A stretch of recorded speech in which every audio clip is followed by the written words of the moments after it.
Esiet sveicināti visi Mateja bērniņos. Esam podkāstā Kas tavos bērniņos. Šodien kopā ar Evaldu Urtānu, kurš, manuprāt, ir zinošākais cilvēks Latvijā attiecībā par mākslīgo intelektu. Viņš ir gan Ventspils augstskolas, gan RTO asociētais profesors, kurš pasniedz šo tēmu, kā arī uzņēmuma Asja dibinātājs un vadītājs.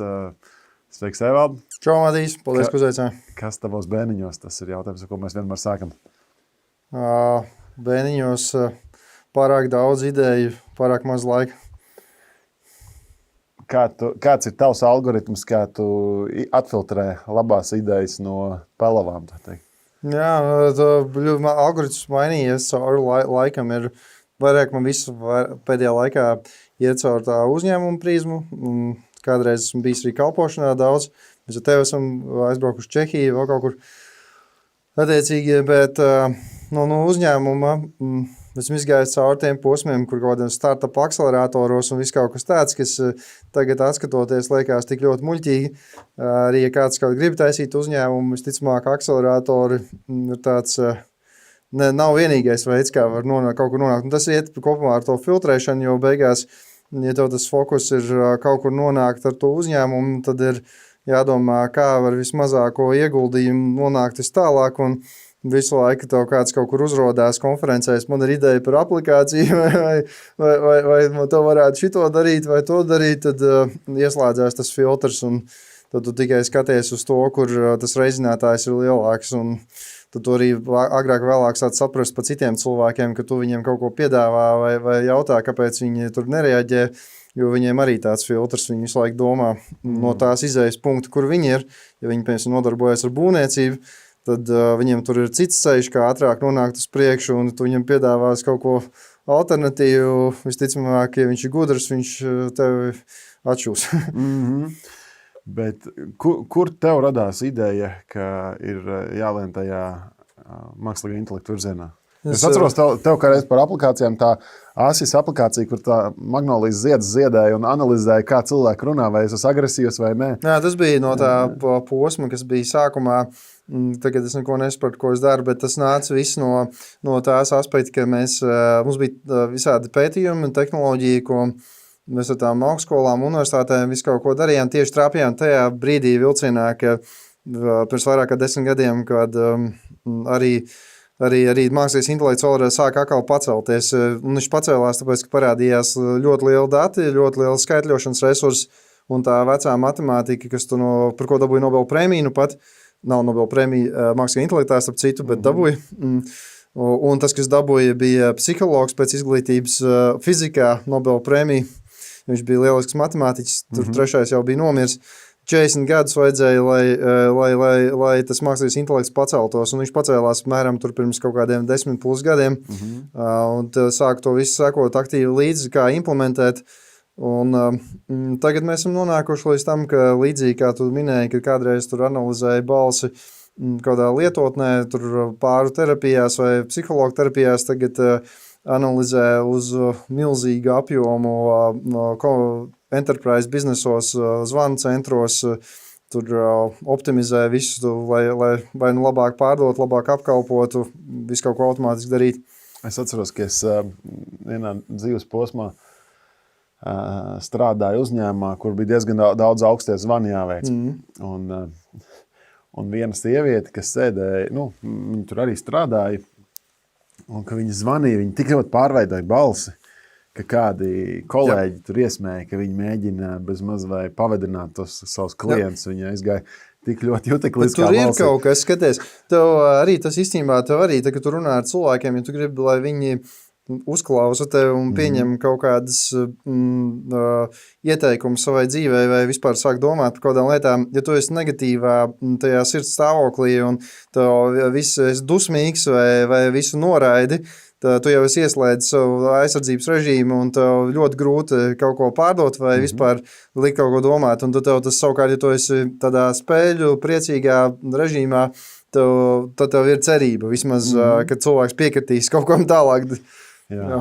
Es atceros vēl pirms daudziem gadiem, kad es strādāju nozarē, tur jau, labi, tas varbūt nav drošības aspekts, bet, ka reklāmas stendi vienkārši noskanē, ok, iet tur vīrietis 35 gadi, viņam interesē šīs reklāmas, viņam rāda tikai tās. Liekas, ka tas, baigi to mūsu privātumu ierobežo un apdraud. Tu zini, ka tie visi GDPR checkbox arī ir baigais joks. Tur ir tagad ieviests kaut kāds checkbox, tur apakšā ir milzīga politika, ka tev drīkst tur visu darīt, roboti zvanīt visu, un tu tur noķeksē, lai tiktu iekšā, un tev ir daudz lielāk tavs privātums daudz mazāks ir nekā pirms tā checkbox.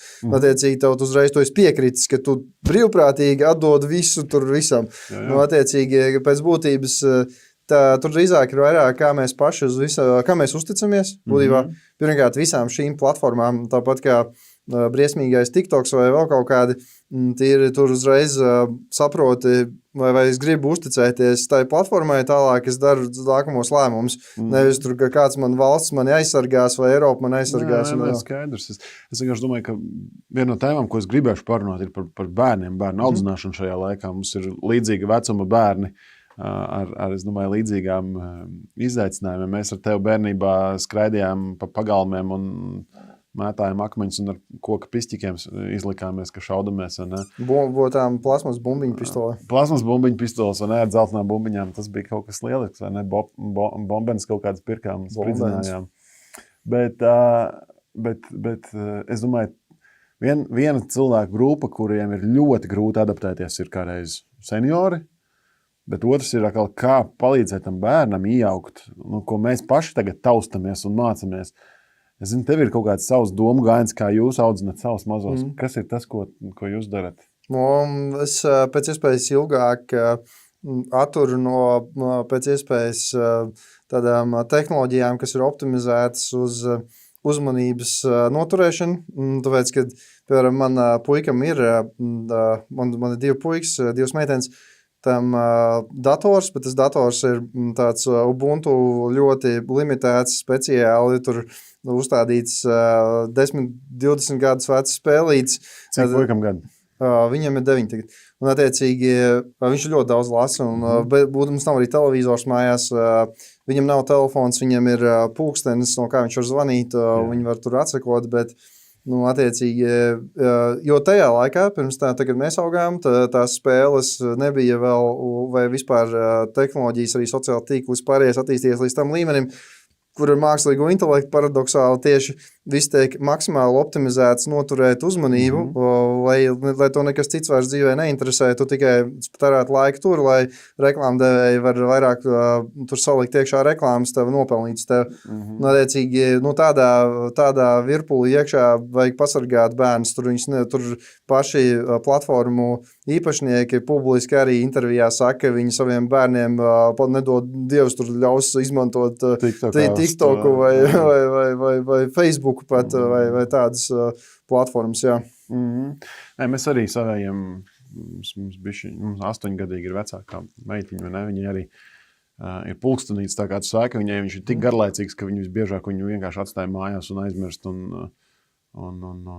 dators ir arī tikai tik, cik skolē, tur e-klasē ieiet kaut kāds. Un arī tur, man liekas, tas absurds, ka zinātne mums saka, pēc iespējas mazāk ekrāna laika, un tad skolā jau 1. klasē. Davai, mācam e-klasi, vai ne? Bet ok, tā ir cita tēma. Šitiem visiem LLM-iem ChatGPT ir ārkārtīgi bīstami, ceļš kristiešiem, jo attiecīgi, ja tu apskaties, ir publiski pieejami dati, no kurienes, kas ir galvenie kokteļi datu kops, no kā viņi tiek mācīti.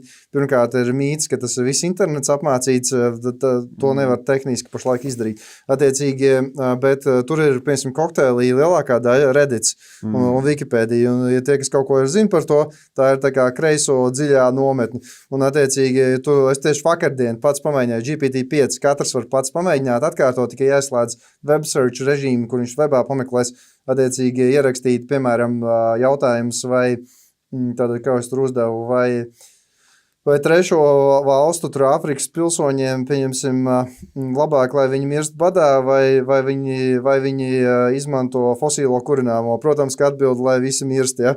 Vai tur, pieņemsim, transgenders ir dabīgs, ja? Ļoti dabīgs, ja? Tur viss visi šie jautājumi, vai pornogrāfija ir laba, un tur jau tas arī tipiskais, ja viņam kaut kas, tad viņš tur nav ne laba, ne slikta. Tagad tas viss nāk nevis tāpēc, ka kāds viņu ir ieprogrammējis, jo viņi nav ieprogrammēti. Viņš balstās uz datiem, un tie dati nāk no Reddit miskastes, un attiecīgi viņi atražo viņus. Un, viņš ir ideāls rīks biznesā, ka tev tur ir tā visa struktūra, barojās dati, ģenerējās visu ideāli.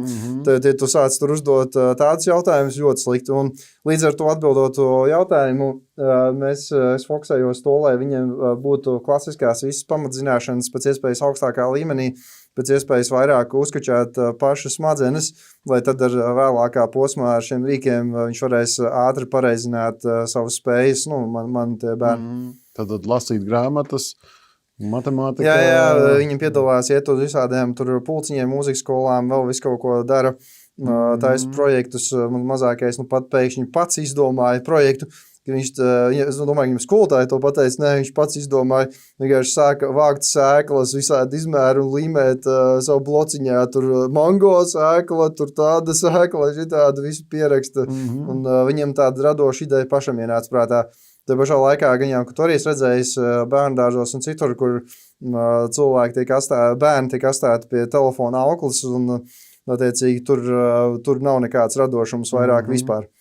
Tu teici, visi šie valodas modeļi, vienalga ChatGPT, Groks, DeepSeeks un pamatā visi šie, kas ir populārākie, ko cilvēki mēdz lietot, ir kreisi noskaņoti un balstās Redditā un Wikipēdijā.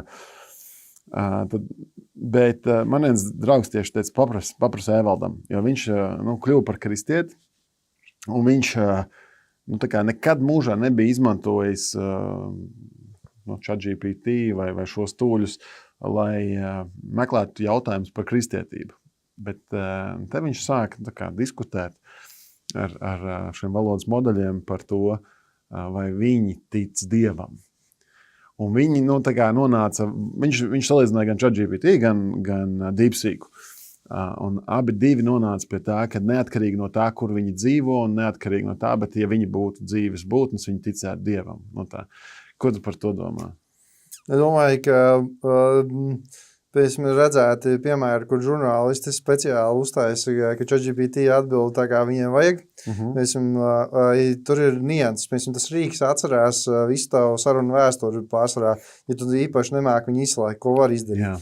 Tad uz priekšu rakstot, jo iepriekš tur esi kaut ko rakstījis vienā veidā vai meklējis materiālus, piemēram, tur vai barojis kaut kāds bībeles pāns vai vispār jebko darījis tādu, viņš jau noskaņojās konkrētā virzienā, tas vairs nav tas bāzes modelis, ar ko būtu vienkārši tur tāds temporary čats ir, kur var mēģināt darboties vai atslēgt vēsturi.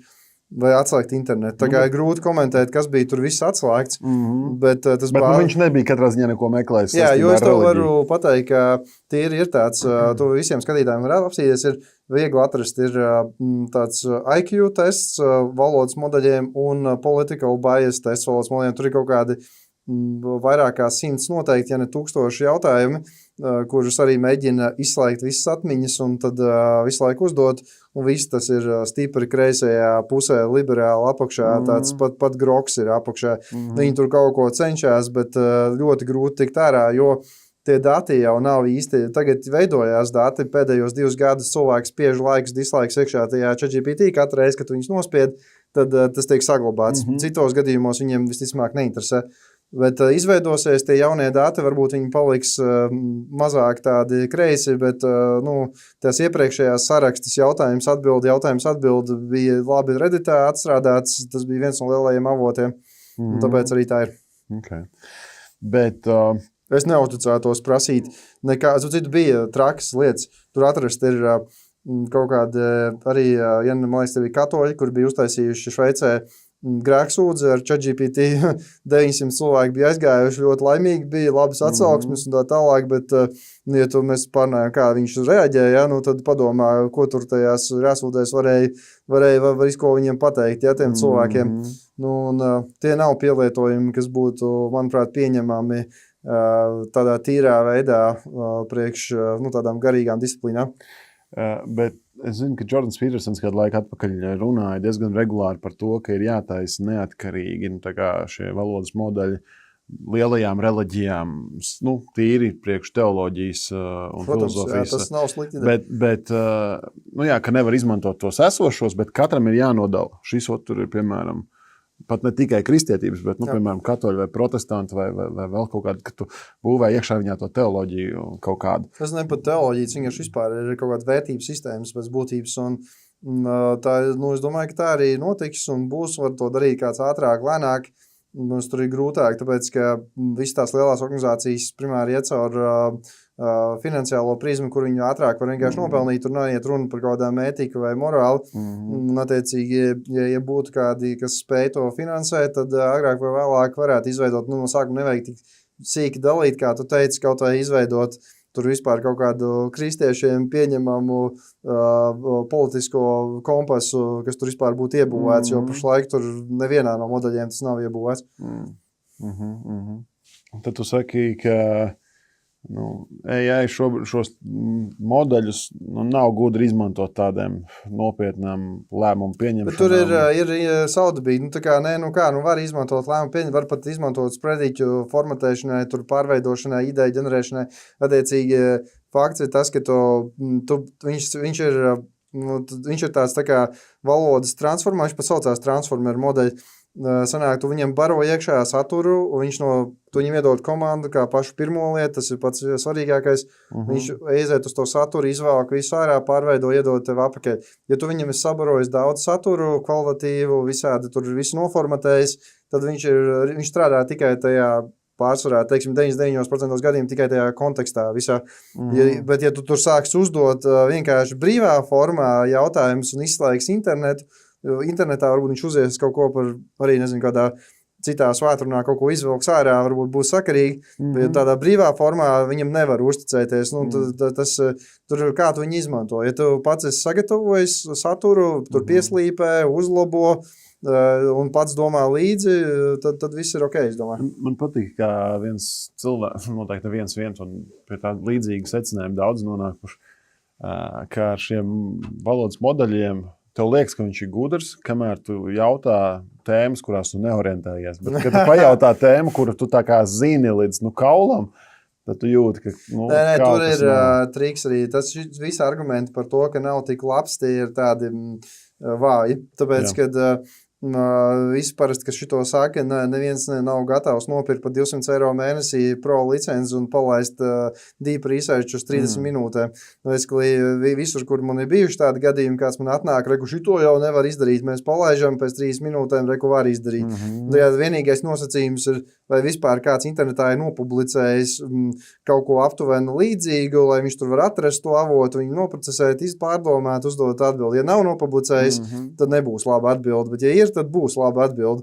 Un tas IQ viņiem arī rādās, jo tur ir tāds IQ tests, un tie, kas ir tie 200 eiro modeļi, viņiem ir kaut kāds pāri pa 140 stabili, kaut kur, attiecīgi, stipri virs vidējā IQ.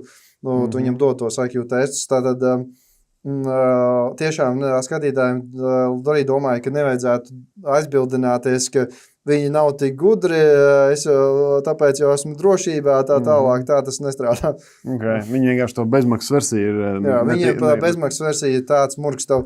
Tur ir tā, ka viņi vēl speciāli, tev ChatGPT izmanto bez maksas, tas ir ļoti muļķīgi, attiecīgi viņi fonā, kad ja nav pieprasījums, viņi grib, lai tu konvertējies uz maksājošu, tāpēc viņi, ja fonā nav pieprasījums, tev iedos labāku modeli kaut kādu, ko tu vari tur atbildēt, uzģenerēs bišķi labāk atbild, pēkšņi būs liels pieprasījums, iedos tev vissliktāko modeli, vai tikai tev kaut kas uzģenerējās, bet, attiecīgi, tur nav nekāda konsistence, nekāda kvalitāte, nekāda uzticamība, daudz halucināciju un tā tālāk.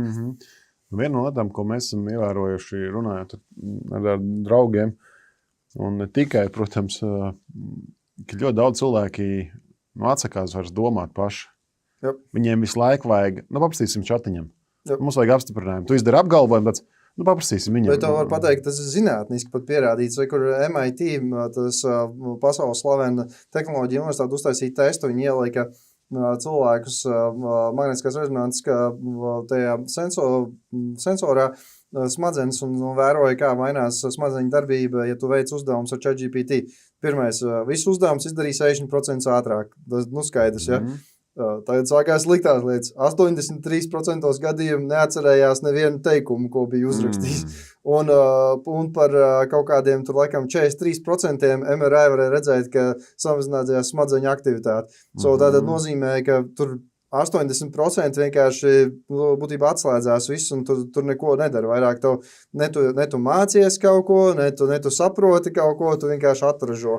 Var jau būt, ka radīsies vēl jauni kanāli, kā cilvēku saisniegt uzmanību, bet attiecīgi tie kanāli, kas tur ir arī tajās pašās platformās, tur, piemēram, ja tev vajag uztaisīt tos video, kur tu visu laiku vari taisīt video blogu vai vēl kaut ko, es tev varu pēc tam atsūtīt sarakstu rīkiem, kas tev vajadzīgi ir. Protams, viņi visi maksā diezgan naudiņas, bet beigās tas ietaupa pamatīgu laiku, un tu var uztaisīt virtuālo Matīs, kur neviens neatpazīst, ka tas nav Matīs, gan pēc kustībām sejas apģērbus var mainīt latviešu valodā ar visām emocijām, skaidri runāt. Un tu vari ražot saturu. Iedomājies, tev iepriekš, cik tev arī tūlīt būs 4 bērni, un tev attiecīgi tu nav laiks gan jau katru dienu uzražot 20 video par interesantām tēmām. Tā tu paņem pirmkārt uztaisi deep research, atrod, kas pašlaik ir aktualitātes, kas tur, piemēram, jauniešiem varētu interesēt, vai kādam cilvēkam šajā konkrētajā segmentā varētu interesēt. Tur tu var izmantot arī Groku, piemēram, Grokā arī tajā maksas versijā agregēt tvītos, kas pašlaik ir pēdējā laikā parādās. Jo padomā, reku mana pieredze dzīves, par to varētu uztaisīt video uzģenerēt to, kas tajā video būs, pārskati, ņemot vairāk, cik viņi tur kreisi. Un tad uzģenerē video, un viens veids, kā to var ātri producēt, ir jau tādi, tā kā tu pats teici, ne tieši mācītāji, bet tie influenceri, kas neesošie, kur ģenerē visu laiku savu kaut kādas tur reklāmas un vēl visu kaut ko. Pirms es metos vēl tajā tēmā, ko es gribu parunāt, jautājums par šito. Ja tik daudz sāks ģenerēt šādu veidu saturu, kas viņu patērēs? Tā kā vienā brīdī nebūs tā, ka mēs visi būsim atēdušies. Viņš paliks tik ļoti kvalitatīvs, standarti augsts, tik ļoti uz augšu, ka noteikti tu nevarēsi atļauties. Tur pat visticamāk būs situācija, ka cilvēks kaut kāds patiešām īstu video filmē, un citi cilvēki labāk skatās AI ģenerēt video, tāpēc, ka tas ir kvalitatīvāk, saturs kvalitatīvāk uztaisīts tā tālāk. Jo, attiecīgi, tur būs liela konkurence uz to kvalitāti. Numur 1, numur 2 ir veids, kā šādas lietas var izsināt, ir troksni, ir nevis ar kaut kādām citām AI tehnoloģijām, bet monetāri. Mēs tu var redzēt, ko X jau sāk ieviest, kad tu vari skatīties, piemēram, atsevišķi filtrēt tābu, skatīties tikai tiem, kam tu maksā, abonē viņu saturu, un attiecīgi, lai tu arī var piedāvāt savu saturu tikai tiem, kas abonē. Līdzīgi kā kādreiz bija pastmarkas jāmaksā, lai sūtītu pastu. Mēs diezgan drīz nonāksim pie tā, ka tev digitāli saturs sūtot arī vajadzēs kaut ko maksāt, lai atturētu masu skalā vienkārši ģenerēt kaut kādus super ticamus tur piedāvājumus vai ko, lai vienkārši tas viņiem dārgi izmaksētu to darīt. Tas captchām arī, starp citu noteikti, ja tu nezināji, jebkur captcha var uzlaust, bet tas maksā naudu. Tu man liekas līdzīgi arī doma teica par e-pastiem, ka vienā brīdī būs mums katram kaut kāds palīgs, kurš vienkārši sāks viņu čatot savā starpā, un vienkārši e-pasts būs tik pārpludināts, ka tu vispār vairs nespēsi atrast. Tomēr, kurš cilvēks neies e-pastā iekšā, viņam atnāks informācija par to, kam pievērst uzmanību. Tieši tā. Otrs grāvis ir, man liekas, tajā, ko tu interesanti parādīji mums slaidu un tēmu mācītāju tādā retrītā, kur tu teici mākslīgais intelekts un antikrists. Jā.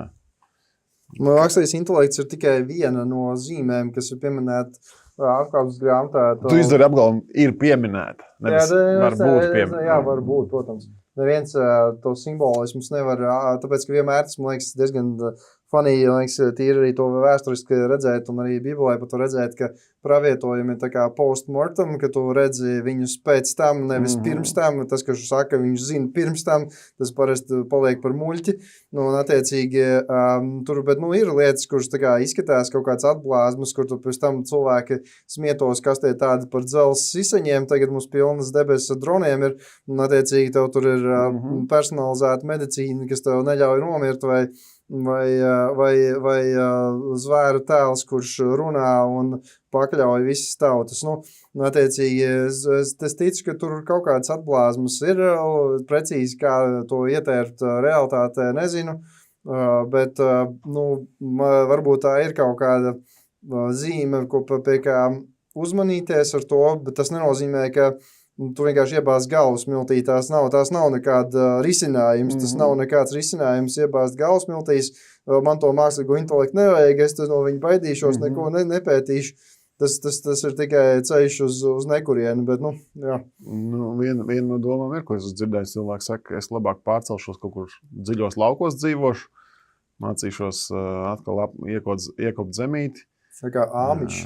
Tā kā bišķiņ āmiši tāds skats uz lietām. Jā, viņi jau ka uzņemtu savā komunā. Nē, tur ļoti grūti ir iekļūt viņu komunā. Tur nemaz tā, kur katru neņem. Bet tu saki, tu redzi tos potenciālos riskus, bet reizē arī nav iespējams izvairīties. Tu jau Dievs kontrolē par laiku un telpu un ar domu, ka vienalga, ko tu darīsi, tu neietekmēsi to, ko Dievs ir nolēmis. Pēc būtības tu vari izmantot iespējas un domāt līdzi, kurā brīdī viņas sāk pārkāpt pāri tam radīšanas plānam, piemēram, tas, ko arī neviens nezina īsti precīzi, ko nozīmē tās zīmes un tā zīme uz pieres vai rokas, bet attiecīgi, ja tu pats labprātīgi izvēlies nomirt, pārslēdzot savu bioloģisko saprātu uz digitālo saprātu, pieslēdzot, piemēram, savus smadzenes kādam sistēmai, un tu it kā staigājoši Matīs, bet īstenībā Matīs jau ir nomiris, tikai staigā kaut kāda atblāzma programma. Tad tas jau izklausās loģiski, ka to nevajadzētu darīt cilvēkam, kurš ir sako pēc kristīgiem pamatiem. Okay, tad ja būs moments, kur būs iespēja dzīvot mūžīgi, kā kiborgam? Pēdiņās mūžīgi, kur tu varbūt nejūti, kā tu nomirsti, citiem vārdiem sakot. Okay.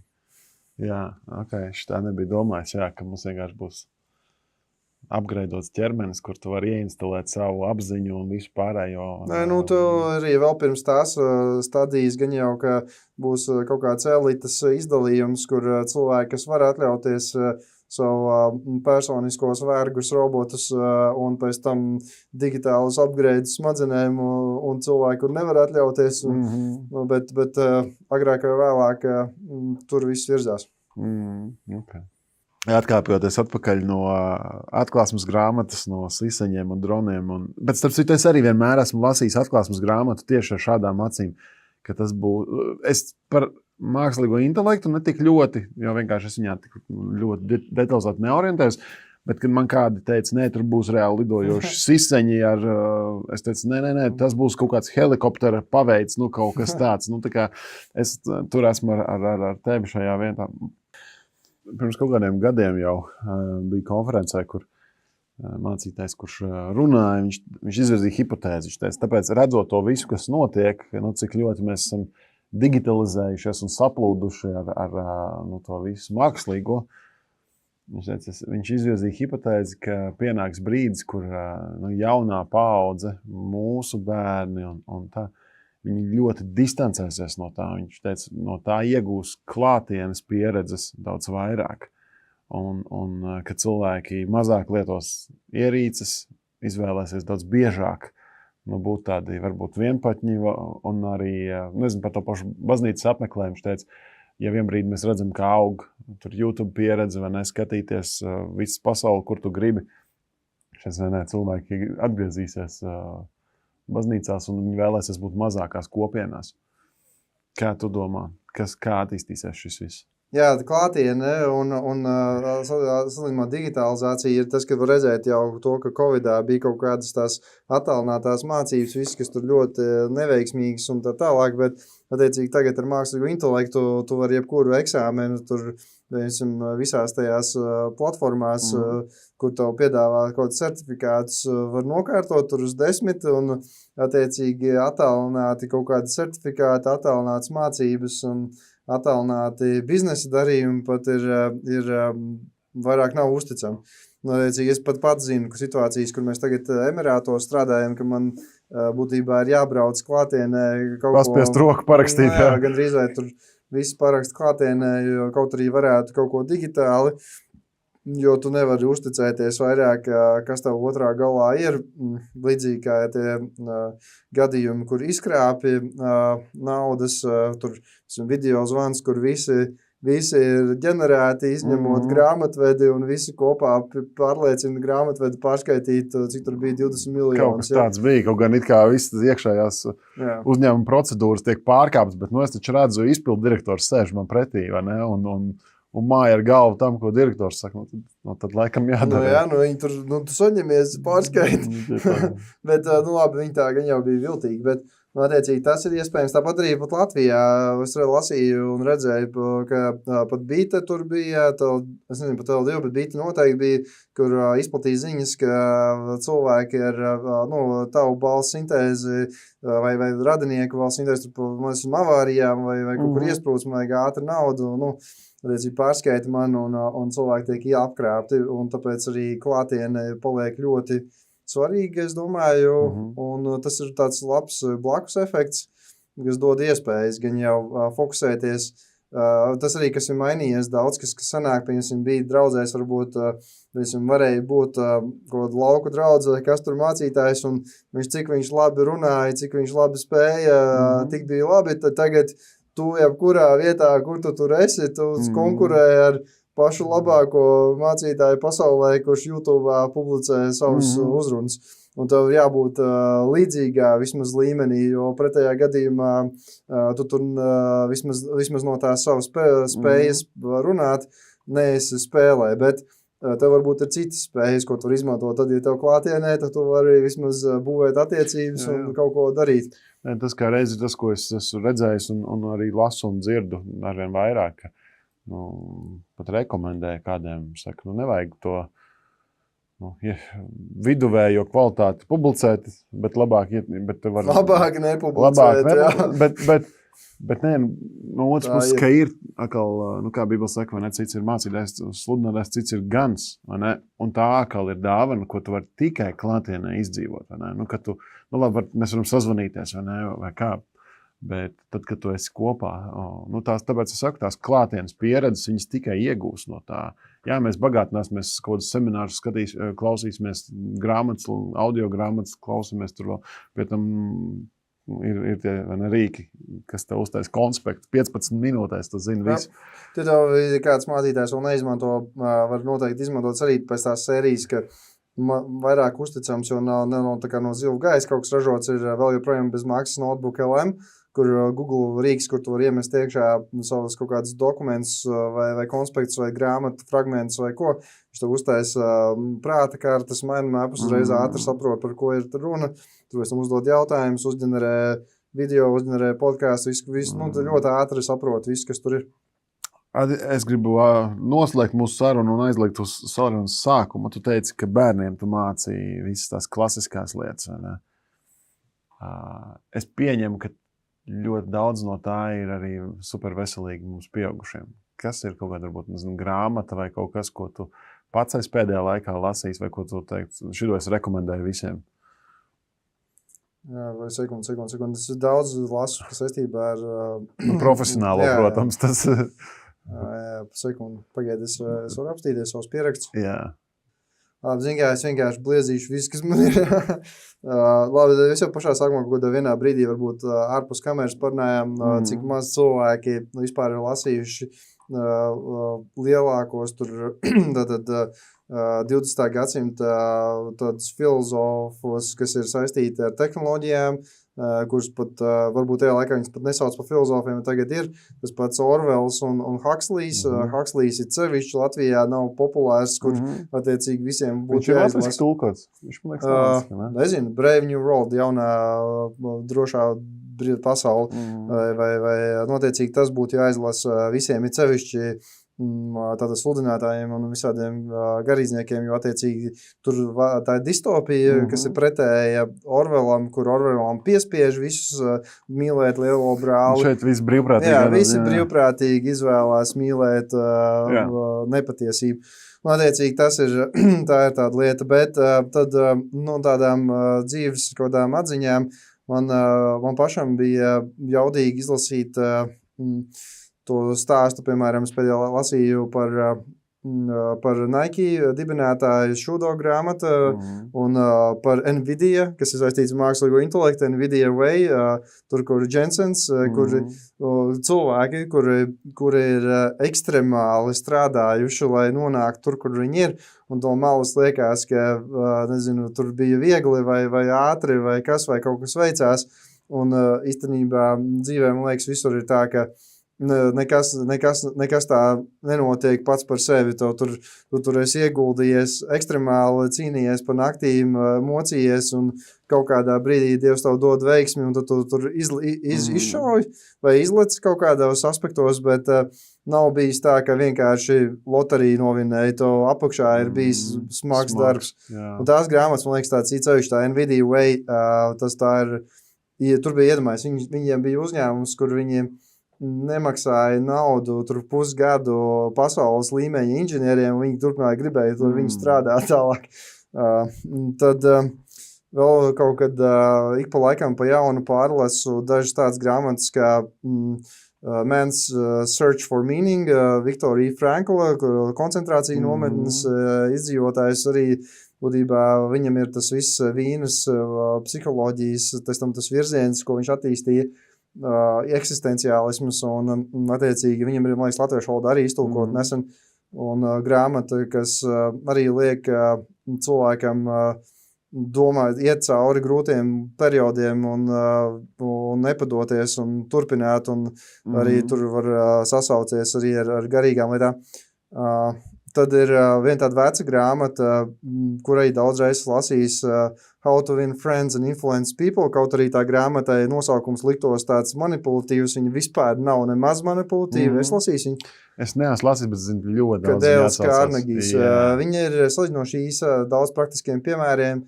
Man liekas, ka gandrīz vai tuvu pie 100 gadiem, varbūt kaut kas tur 30, 40, kaut kur 50 gados vēlākais sarakstīta.